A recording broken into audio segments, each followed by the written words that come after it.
Well, Donald Trump will be spending the rest of the Thanksgiving holiday through Sunday at his Palm Beach resort, Mar-a-Lago. A new nomination, though, announced today, a couple of them. Betsy DeVos, a longtime GOP activist from Michigan, chair of the Michigan State Republican Party for a number of years, also once described as, quote, a political pit bull for most of Governor Jennifer Granholm's 16-month in office. The Lansing newspaper once said that if DeVos wasn't Granholm's worst nightmare, she was certainly her most persistent. Also a fierce advocate and contributor to school choice, school vouchers, and charter schools, and an opponent of Common Core.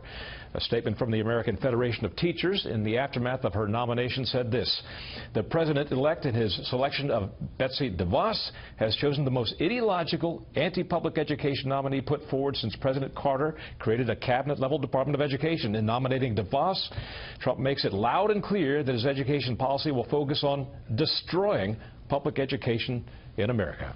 Let's bring in the panel now. Matthew Continetti, editor-in-chief of the Washington Free Beacon, Heidi Przybyla, senior political correspondent for USA Today, and syndicated columnist Charles Krauthammer. Charles, what do you make of Ms. DeVos?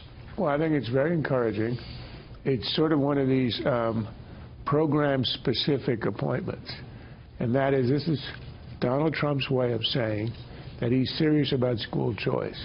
Republicans have talked about it for 30 years.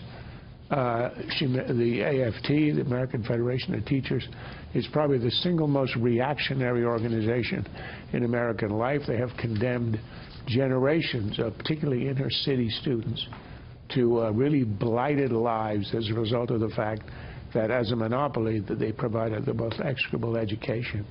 And they look after themselves, which is what unions do. But their pretense to be acting in the public interest is extremely hollow.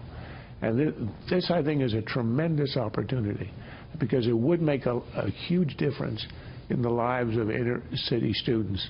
Particularly, it will be an opportunity to demonstrate that conservative ideas can work if implemented. And I think it shows seriousness about policy, which has not been a strong point for the president-elect in the form of this nominee. Heidi? Well, let me touch on some other points since you went through kind of the ideological bent.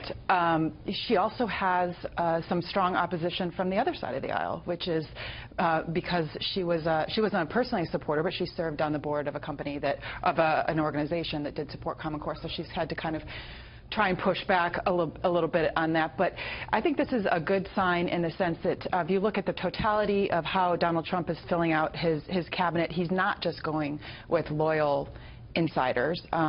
She wasn't someone who was by his side throughout the whole march of the campaign. But she does know a lot about the issues and a lot about education, and I think that she could do a fine job in this role.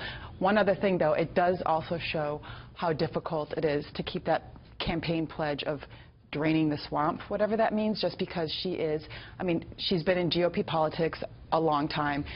She comes from a big donor family. But you want people who are experienced at the same time. You've got to strike that balance. She is very, very wealthy indeed. I just saw a picture of the family yacht, which is, I think, 140 feet, something like that. It's pretty big. Anyway, Matthew, she was an early supporter, by the way, of Common Core, but I think that she pulled away from that as she saw it in practice and in evolution. Well, the first rule of being in a cabinet is if you have a position separate from the president, you know who wins. The president. And so I think she'll back President-elect Trump's position on Common Core if she's confirmed by the Senate. Looking at the Trump administration as it's taking shape, it's very similar to the Reagan administration, where you kind of had the ideological conservatives who made up the core of the Reagan movement. But then you also had establishment Republicans like Jim Baker, who kind of came on board after Reagan was elected and tried to steer the ship of state in a little bit more of a traditional way. And you're seeing that exactly with these latest picks. You have the White House is going to be pretty Trumpy, but the cabinet agencies at large, I think, are going to have more establishment Republicans than people might expect. I want to talk a little bit about the remarkable reconciliation we are seeing with so many of Trump's former opponents or critics. Listen to what Nikki Haley, who is now the U.S. ambassador, or certainly will be the U.S. ambassador to the United Nations, what she had to say about Donald Trump earlier in the campaign. Donald Trump is everything I taught my children not to do in kindergarten. We are talking about a man who has filed for bankruptcy 4 times. We can't afford for a man to go in as president and bankrupt our country. And now Donald Trump's Thanksgiving message, or at least a portion of it today. We've just finished a long and bruising political campaign. Emotions are raw and tensions just don't heal overnight. It doesn't go quickly, unfortunately. But we have before us the chance now to make history together, to bring real change to Washington, real safety to our cities, and real prosperity to our communities, including our inner cities. Heidi, what do you make of this reconciliation? She's not the only one, right? He's also talking to Mitt Romney, and the concern was, frankly, with his first couple of appointments, that he was going to just go with loyalists and pass over people who might present a more diversified cabinet.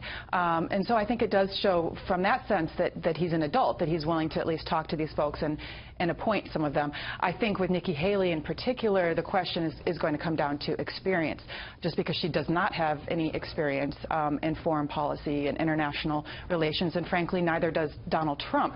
So the main selling point that he gave to the American people was that I may not have experience, but I'm a great manager and I'm going to bring in people who do. That said, I don't think she's going to have any problem getting Senate confirmation. You mentioned Mitt Romney. There's still some conflict there. A lot of Republicans pushing back, apparently pushing back against that. Let's listen to Mike Huckabee and what he had to say about the Romney pick. But I'm still very unhappy that Mitt did everything he could to derail Donald Trump. He attacked him on a personal level about his character, integrity, his honor. Well, when you do that, there's only one way that I think Mitt Romney could even be considered for a post like that, and that is that he goes to a microphone in a very public place and repudiates everything he said in that famous Salt Lake City speech and everything he said after that. Charles, we got about 30 seconds. It's encouraging that Trump appears to be neglecting and contradicting that kind of advice. His job now, his objective now, is to put together a successful presidency, to vindicate all the people who support him, and to show that he can do what he said he would do. If it turns out that Mitt Romney is the best for that job, given the other candidates that we've heard about, he's certainly somebody you might want. You should pick him and show that he can overcome the previous animosity. So I think we're going to learn a lot from Trump by what he does on this appointment.